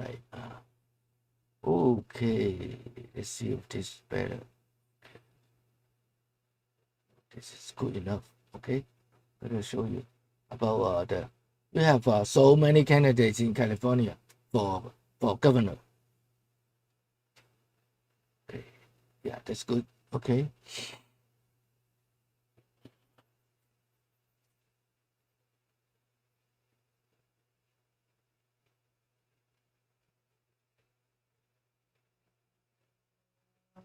These are the Democrat candidates for California governor. And then what happened is, see, earlier I say ChatGPT, this is Gemini, and ChatGPT, sometimes they do misinformation. Like I just asked who are running for CA governor 2026. This is what they come up only. I know there's more. I know there are more. Okay.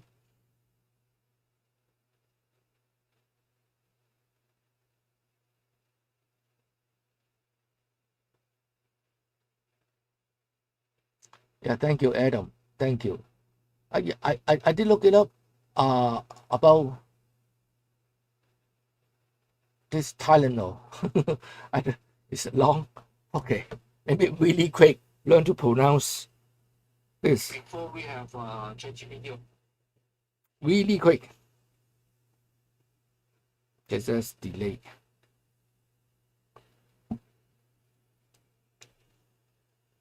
So always Nowadays, we always can learn, always can we improve. Oh, that's Chinese. Okay, it's English. Acetaminophen. Acetaminophen. Acetaminophen. See, thank you. Thank you. Oh, which one? Who are you telling me to say this? Oh, all the way up already. Yeah, thank you. Yeah. Acetaminophen. Acetaminophen. Okay, thank you. Yeah. See, I'm immigrant, okay? And I'm welcomed by many Americans. Coffee speech. That's why Kimmel was allowed to return. Yeah, you have to thank you for coming. Clutch and stick.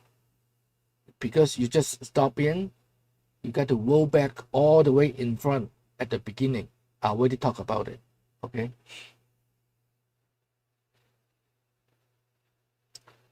Thank you, thank you.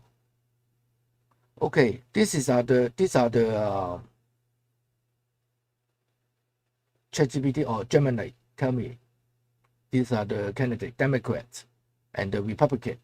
And I doesn't look right. See, Steve Hilton is here, political commentator. He is the one I'm probably going to help, support, promote, anything we want to call it, fundraising.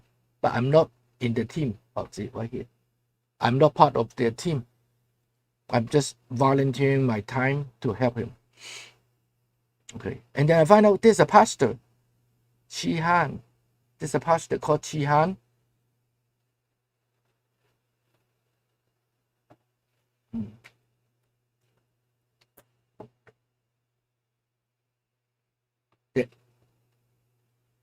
Then didn't show up, so I just asked German to you missed the pastor, and oh, you are absolutely right. My apology. My apologize. I miss Jihan. Yeah, and then still, it's more than that. Actually, it's more than that. So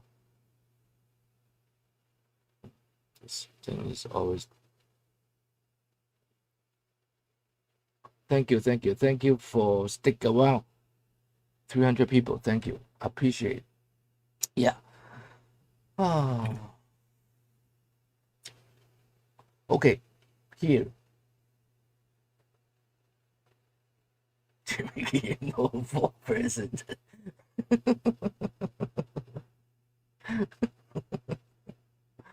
Very funny.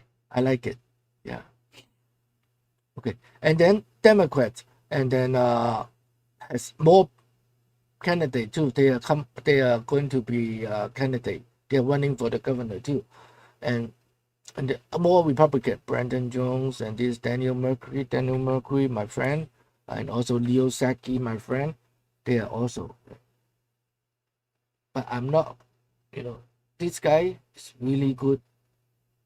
Daniel Mercury. If you can go watch him or go to his Instagram, he knows so much about California Constitution. He's really good at it. Before I find out if Steve Hilton going to run, I will help him. And the other guy, Leo Saki, he's really good too. He's if anyone who knows Saki Farm, so okay, Saki. Oh, right here, yeah, Saki Farm, yeah, he's the son of the Saki Farm. So after I saw those, and then see, it's very convenient. Just couple thing, and then everything come out. And I want to tell, lots of people I don't know. A former judge, Jimmy Baker. Okay, I think he's popular, but I don't think I will vote for him. Kyle, construction manager. Okay, Brandon Jones. His name is familiar too, but I don't think I will help him. Wahi, Waha or Wahi. Wahi Web. Yeah. Oh, this is Democrat, definitely. I'm not going to bother. So I'm going to help all the Republican. And then Chihan is a great pastor. He's a great person. But the problem is he's a pastor, and I'm going to show you why. Because politics and religion. Okay. Before I talk about it already. About a government. A government has politics and religion.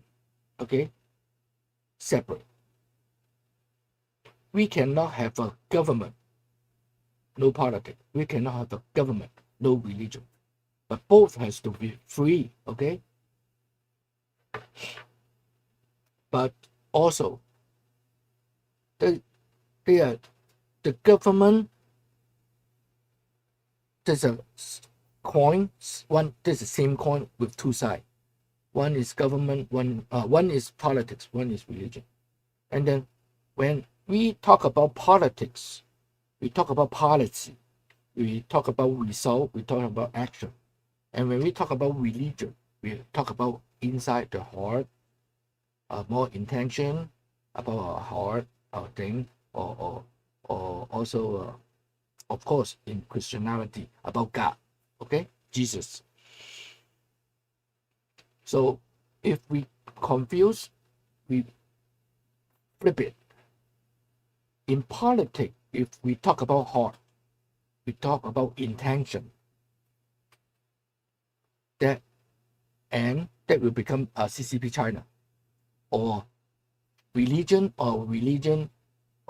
talk about policy, or talk about in religion talk about action. Only talk about action. Okay? That will become hypocrite. Okay? So very be careful on this issue. And I will still try to develop a better way to complete the whole thing. And then that's why Pastor Chia has a video. After I watched it, I feel a little bit uncomfortable. Okay, I'm going to show you.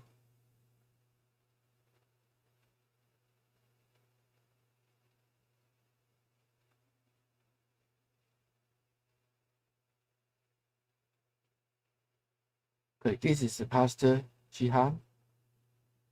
Okay, and he is running for California governor. One of the candidates. Okay.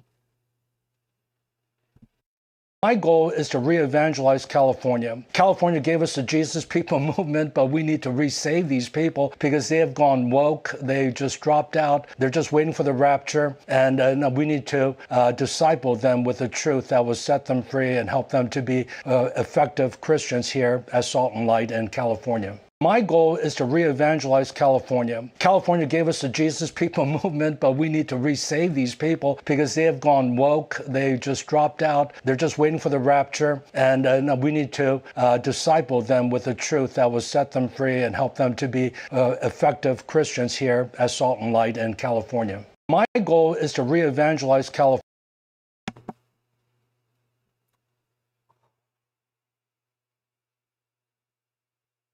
Okay, that is the problem. We don't want the government to evangelize the citizens. We don't need the government to do that.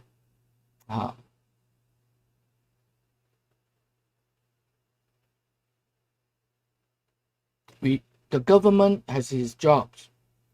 We have a freedom of religion, and the government shouldn't put focus on evangelical or being salt and light. Being salt and light, that is in the religion part. It's not the government part. Okay? You can be a good person to show how to be a good politician. But the governor's position is too high. If he running for councilman, I think that's a better idea. Better. But for governor, we don't want that.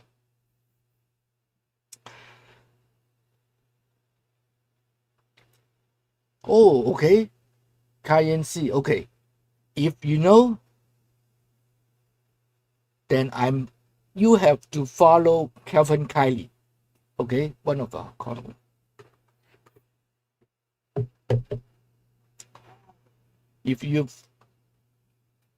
I'm with Calvin Kiley.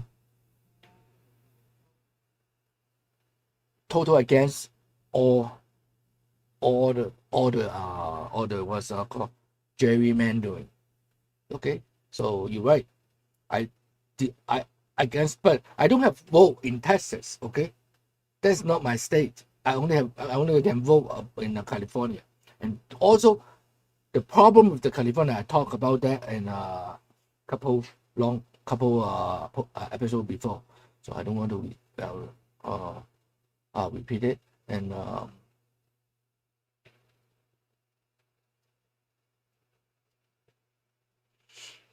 okay, yeah, that's my myself. I don't speak for all mega, okay?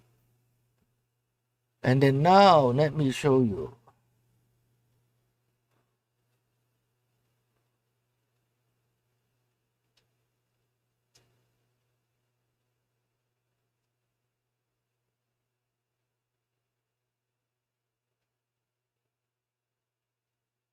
And oops, not this one. Okay. Okay. Oh, right here. Okay. Next is Steve Hilton speech. Very short, not too long, not very long, 7 minutes. Let me see if it's 7 minutes. Oh, sorry, 11 minutes. Okay. It kind of summarized about himself, about what he's going to do. Actually, he has a book. He's kind of shying away from this book, but among all the candidates, he is the only one have this book, and this is the book give a foundation for us to know how he going to go along with the policy. And of course, I disagree on many things in this book. But this is at least the ground. Many is his experience.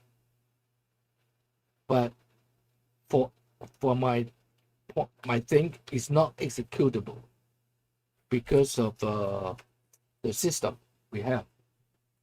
So if people can just go to Amazon, they can buy one for themselves, you know. But a lot of good thing in here, a lot of good idea. So okay, and that's why I like him, because he has, at least he knows what to do. He knows he has a plan. He's you know, either him or Daniel Mercury. Okay. And Daniel Mercury has a really good plan too. Okay, but I only can support one. So I support Steve Hilton. And let's hear what he say and comment. What do you think is going to happen if we have another 4 years of far left Democrat one-party rule here in California? We cannot let this happen. So I'm telling you right now, I am fighting to make sure that this state that I love does not turn into the country I left. So as Lou mentioned, I moved on. I worked in business all over the world. I started companies, including restaurants. That is a very tough business. I'm with you if you you're in anything to do with that, especially here in California, they make your life a nightmare. I'm with you. And then went back into politics, helped elect David Cameron, worked in 10 Downing Street as senior advisor. We had some questions earlier about making change happen in the government. I know what that's like. I worked inside. I was senior advisor. I worked in 10 Downing Street, trying to make things happen, make change happen, fighting the bureaucracy. It's incredibly hard, like way harder than anyone imagines. And I'm not saying we did a perfect job, far from it. But I learned their tricks. I'm prepared now. I'm prepared to take them on here in Sacramento. I can't wait to do it. Wow.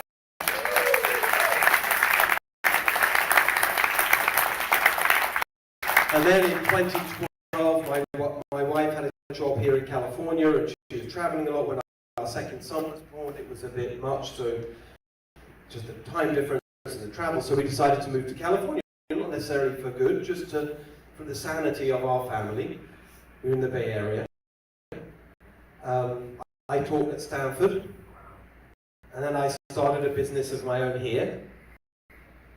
And then in 2016, do you remember Brexit?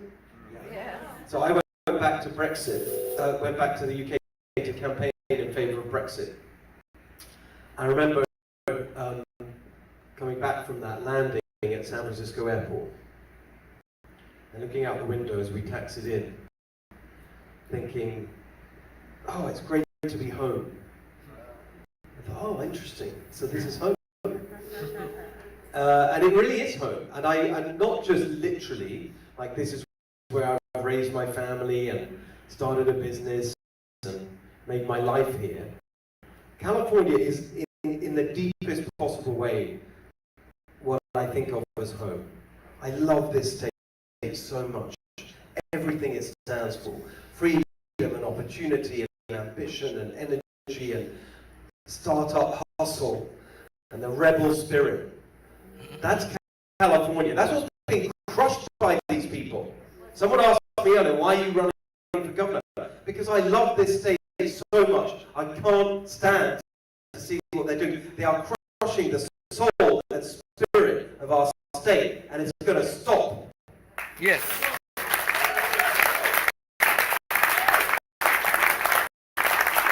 And so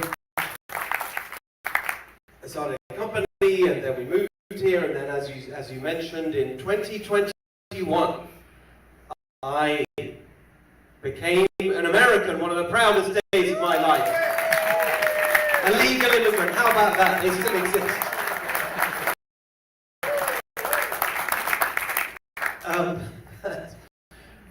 I don't want to, there's a whole story about, I won't get into that. It'll take too long.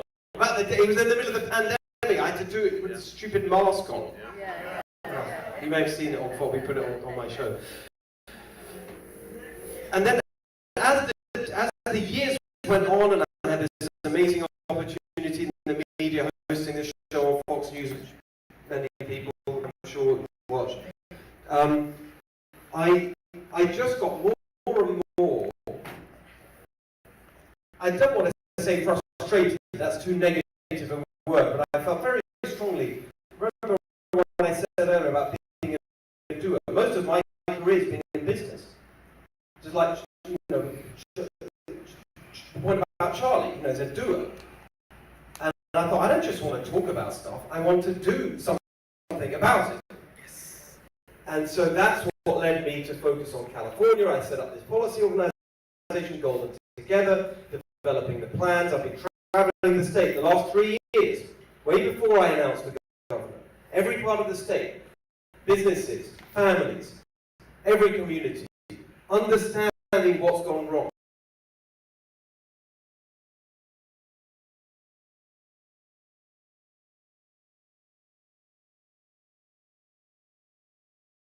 Well, I think it's my computer. It's not the internet. It's looks like it's my computer. I have old computer and kind of jumpy. But I have already same video in one of my video section. So please, if you want, you can check it out. Okay, now that's it. That should be good. 2 hours. Thank you very much. Thank you, London. Thank you for all your comment. I just I got a little bit lost because when we talk about children, I think we got to be more serious. Okay, when we see about someone die, we also take it more serious, and that's right. Okay, and I suppose have a clip about about Charlie. Hopefully the computer is smooth, and this video is from X, one of the X, and then X video, and you feel free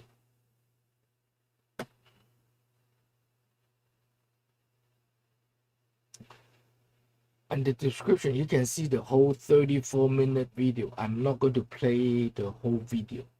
I only play last part. The video is the last interview of Charlie Kirk. This the last interview.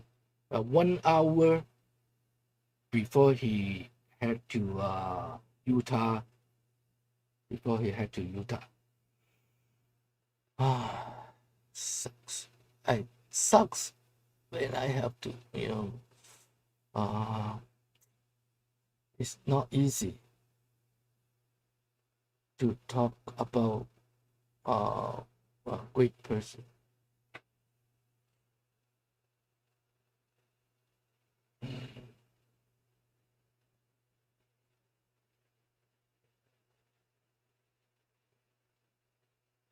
Okay. Yeah, if you have more information about Alexandra, if you have more information about Steve Hilton, feel free to post, because it's help the voters. I don't get paid anyway, but my mission is hopefully get more information out, help the voters get true information, not propaganda. And now let's watch Charlie Kirk last interview. More capital deployment. Also, guys, if you're going to go to more, if you guys are going to be building more, whatever it is, convection ovens, whatever it is, there's 100% depreciation coming back in the tax code here, which is huge. And heavy machinery discounts. I don't know how that applies to your businesses, but I imagine it's pretty good, right? And so eventually you're going to see this thing pop, where there are so many incentives based on this latest tax bill that I think will be enormously positive. And if the no tax on tips and no tax on overtime actually does end up materializing into demand-driven parts of the economy, there'll be more people that have more money in their pockets that will spend it more in restaurants, right? So again, don't take this to the bank, but generally, I am investing like a bull. Especially a long-term bull, a 5-10 year long-term optimist. I think that we have such incredible assets. And the last thing is, I talk to entrepreneurs, they still are in growth mode. They're in problem-solving mode. And I think as long as we keep that kind of mindset and that psychology, I think we're going to be in a very, very good place. Yeah, I appreciate that. Last question. What is a quote that you live by?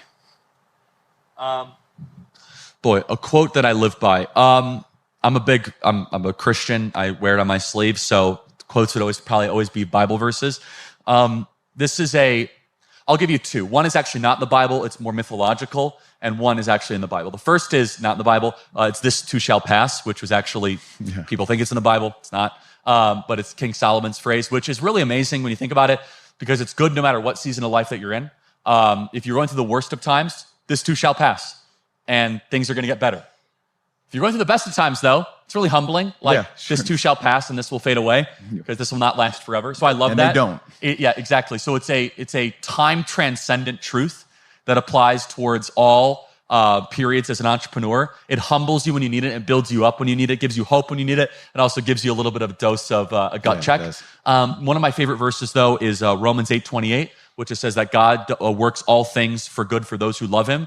It's a very freeing and liberating verse for those of us that are Christians, because we believe that when things can be really bad, God is working it for his good, his perfect and pleasing will, which is a very, very hard teaching when you come across business closures or staff layoffs. But it's very liberating that God is working all things towards an ultimate good. So I love that, and it kind of is very freeing that I don't have to be in charge of everything.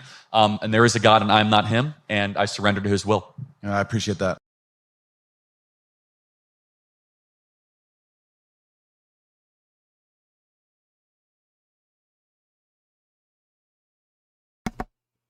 I have the whole description. I have the whole interview in the description. You can click on it and go watch it. So far, got almost 42 million people watched it.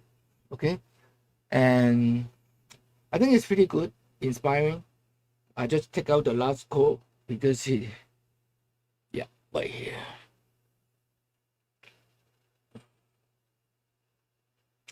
And so sad. After he said that, he got murdered by the fake news media. I believe it's from the fake news media who murdered him, who killed him. Okay. I appreciate everyone's watching. Thank you very much. And 2 hours and 10 minutes. Thank you very much. Thank you for your like and subscribe. I appreciate it. I see you maybe tomorrow. Okay? Thank you. Bye-bye.